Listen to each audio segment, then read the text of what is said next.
Poutine nomme Weidel chancelière. Berlin entre en panique. Imaginez un instant. Vladimir Poutine dit tout haut ce que des millions d'Allemands pensent tout bas. Alice Weidel est la véritable chancelière. Et la coalition noir-rouge à Berlin, elle perd totalement les pédales, consciente que son temps touche à sa fin. Dans cette vidéo, nous plongeons au cœur de l'histoire. Ne perdons pas une seconde et allons droit au but. C'était le 30 décembre 2025, dans le somptueux centre de congrès Gostiny Dvor. Vladimir Poutine était assis là, vêtu de son costume bleu foncé caractéristique. Autour de lui, des industriels russes et des délégués étrangers réunis pour le forum Corporation économique eurasiatique 2025. Le titre semblait neutre, mais tous dans la salle savaient. Ici, il ne s'agissait pas de commerce, mais de pouvoir. À côté de Poutine, Sergueï Lavrov, le ministre des Affaires étrangères, avec une fine chemise sur les genoux. Dessus, écrit en cyrillique « Allemagne, évolution politique ». Poutine ne s'est pas embarrassé de formules diplomatiques. Il a prononcé 3 mots qui ont ébranlé le monde. Future chancelière Weidel. Les traducteurs ont hésité, les caméras ont zoomé. Que savait donc Poutine sur l'avenir de l'Allemagne pour que Friedrich Merz tombe dans la plus grande crise de son mandat? Ami, ce n'était pas un lapsus. Poutine, le maître stratège qui pense toujours 2 coups à l'avance, le dit intentionnellement. Il voit en Alice Weidel la femme capable de sortir l'Allemagne du bourbier où l'a plongé la coalition du feu tricolore. Et Berlin, il panique. Merz et ses acolytes du SPD, des Verts et du FDP courent dans tous les sens comme des poules affolées. Pourquoi? Parce que Poutine a raison. L'AfD grimpe dans les sondages. Les citoyens en ont assez des prix de l'énergie qui explosent, des sanctions qui ne font que nous nuire, et d'un gouvernement qui nous entraîne dans une guerre sans fin contre la Russie. Poutine appelle Weidel chancelière, parce qu'il sait qu'avec elle, l'Allemagne parlerait à nouveau avec la Russie au lieu de provoquer. L'establishment tremble, et à juste titre. Mais gardons le suspense un instant. Pourquoi maintenant, précisément? Regardons l'AfD, qui maintient depuis des années des canaux ouverts vers la Russie, tandis que les vieux partis rallument la guerre froide. Prenons Tino Kruppala, le coprésident de l'AfD. En mai 2023, en pleine crise, il se rend à l'ambassade de Russie à Berlin pour commémorer la victoire contre le national-socialisme. Une photo avec l'ambassadeur Sergueï Netchaïev en témoigne. Diplomatie plutôt que diabolisation. Kruppala déclare clairement chez Markus Lanz « La Russie ne représente aucun danger pour l'Allemagne. Poutine ne m'a rien fait. » Une déclaration honnête contre la panique orchestrée par l'OTAN. Et vous savez quoi? La campagne hystérique de l'establishment contre ce genre de contact, l'AfD en rit. Ce sont des bâtisseurs de ponts courageux. Puis vient Markus Frohnmayer, vice-président du groupe parlementaire et chef du groupe de travail sur les affaires étrangères. Cet homme est un véritable héros. Il se rend en Russie, y compris en Crimée en 2018. Sa visite prévue en Russie déclenche une hystérie. « Haute trahison !» hurle la CSU et consorts. Mais Frohnmayer veut dialoguer, pas prolonger des sanctions qui nous coûtent des milliards. Passons à Matthias Musdorf, violoncelliste originaire de Leipzig et député au Bundestag. Dès 2024, il accepte un poste de professeur honoraire à la prestigieuse école de musique Gnessine de Moscou. Un exemple classique de véritable diplomatie culturelle par opposition à l'isolement politique. Jörg Urban aussi, chef de l'AfD en Saxe, mise sur des canaux ouverts. En janvier 2026, il se rend avec une délégation au symposium d'opéra des BRICS à Sotchi. Dialogue plutôt que sanction, échange au lieu de silence. Mais ce qui est particulièrement hypocrite, c'est ceci. Jusqu'au début de la guerre, presque toute la CDU faisait régulièrement le pèlerinage à Moscou. Poignée de main, tape dans le dos et flatterie politique incluse. Le ministre-président Kretschmann écrivait des lettres à Poutine, le qualifiant respectueusement d'excellence et parlant d'un immense honneur à le rencontrer. Les adieux avec la plus haute considération. Une flagornerie impensable chez l'AfD. Oui, l'AfD parle avec la Russie. C'est ce qu'on appelle du dialogue et de la diplomatie, la base de toute politique étrangère sérieuse. Alice Weidel n'est pas une courtisane, et le Kremlin le sait. En 2023, elle est invitée à l'ambassade de Russie à Berlin, à l'occasion de l'anniversaire de la victoire contre l'Allemagne nazie. Et elle décline.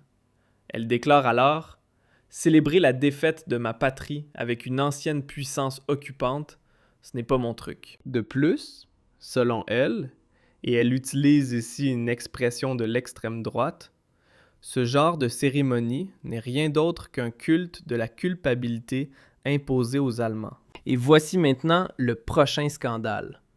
On envisage d'interdire l'AfD pour prétendu espionnage au profit de la Russie. Simplement parce que le parti a posé des questions critiques sur l'infrastructure allemande. Même Sergueï Lavrov en a été informé et qualifie de tels procédés de hautement problématiques.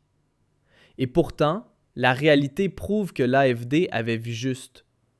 Peu de temps après, toute l'infrastructure berlinoise a été paralysée par une attaque d'extrême gauche. Des milliers de retraités sont restés sans chauffage uniquement parce que le gouvernement fédéral avait ignoré les mises en garde de l'AfD. Place maintenant au prochain choc.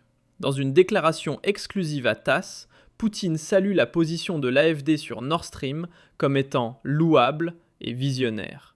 Tandis que les politiciens occidentaux diabolisent ce projet et l'ont détruit par des actes de sabotage, l'AfD en voit les avantages. Une énergie bon marché, la prospérité des deux côtés. Nord Stream était un pont entre la Russie et l'Europe, protégeant contre la dépendance coûteuse au gaz naturel liquéfié américain. Poutine condamne vigoureusement la campagne hystérique et les sabotages. Une attaque directe contre l'économie européenne. Et pourtant, malgré toutes les divergences, il reste disposé à approvisionner l'Europe en gaz. Il faut vraiment y réfléchir. Le Kremlin qualifie désormais Weidel de force remarquable. Pourquoi ? Parce que Weidel a le courage de contredire Merz. En 2021, alors que Scholz ruine l'économie et augmente les impôts, Weidel se rend à Moscou. Malgré les campagnes de dénigrement des vieux partis et des médias, elle rencontre avec Peter Böstrup à la Douma Leon Loudkevitch et Mikhail Shvitkoy. Objectif, normaliser les relations. Weidel, plus de pragmatisme, moins d'idéologie. Poutine, après la rencontre. Enfin, quelqu'un d'Allemagne nous parle. Autrefois, il était respecté en Allemagne. Aujourd'hui, rares sont ceux qui osent encore dialoguer. Weidel incarne la réelle politique, le courage et l'intérêt national allemand. Friedrich Merz, quant à lui, n'a toujours pas réussi à passer un coup de fil à Vladimir Poutine, ni à établir le moindre contact diplomatique sérieux. Aucun dialogue, aucun canal, aucune influence. Et cela mène à une question tout à fait légitime venue de Moscou. Qui est réellement le chancelier en Allemagne ? Alice Weidel ou Friedrich Merz ?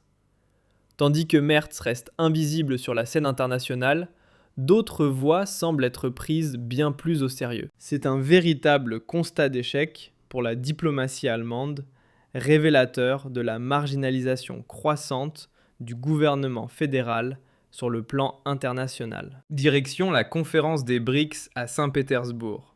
Poutine y dévoile sa vision. L'UE mise de côté. Les BRICS construisent un nouvel axe contre Bruxelles. Poutine cherche des alliés, comme la Hongrie, la Serbie, et bientôt l'Allemagne, dirigée par l'AfD. De l'énergie bon marché venue de Russie, des débouchés en Asie. Trump soutient cette dynamique. Weidel et l'AfD, une force qui libère l'Europe. Les médias gardent le silence, car cela détruit leur récit. L'AfD, un danger ? Non, le salut. Alice Weidel n'est d'ailleurs pas la seule à exiger un retour à la normalité dans les relations avec la Russie. Björn Höcke aussi, dans les entretiens de Dresde, tient des propos clairs et décrit la Russie comme un précurseur pour les États souverains sans hégémonie étrangère. Provoquant, sans doute, mais il touche une corde sensible. Immigration de masse, idéologie du genre et agenda LGBTQA. Autant de sujets sur lesquels de nombreux Allemands de l'Est en ont tassé des injonctions venues de Berlin. Des historiens s'empressent de mettre en garde contre une prétendue fascination autoritaire des Allemands pour Poutine. Mais ce n'est pas la question. Il s'agit de respect de la souveraineté nationale, d'indépendance et du droit de suivre sa propre voie politique, sans leçon de morale des cercles élitistes occidentaux. Retour à Berlin. Friedrich Merz perd son sang-froid. Tandis que l'AfD cherche le dialogue avec la Russie, Merz veut livrer des missiles Taurus, une politique d'escalade et de va-t-en-guerre assumée. Les vieux partis crient immédiatement « porte-parole du Kremlin ». Le SPD grince, ancrage à l'ouest. Les Verts parlent mécaniquement de risques sécuritaires. Les accusations contre Peter Bostrup ? Toujours non prouvées. Une chasse aux sorcières politique. Mais de plus en plus de citoyens voient clair dans ce jeu. La vérité a éclaté. Weidel a marqué l'histoire. L'AfD, c'est l'avenir. Allez voter et sauvez l'Allemagne. Merci. Restez vigilants. Votre Michael Goldman. Monsieur,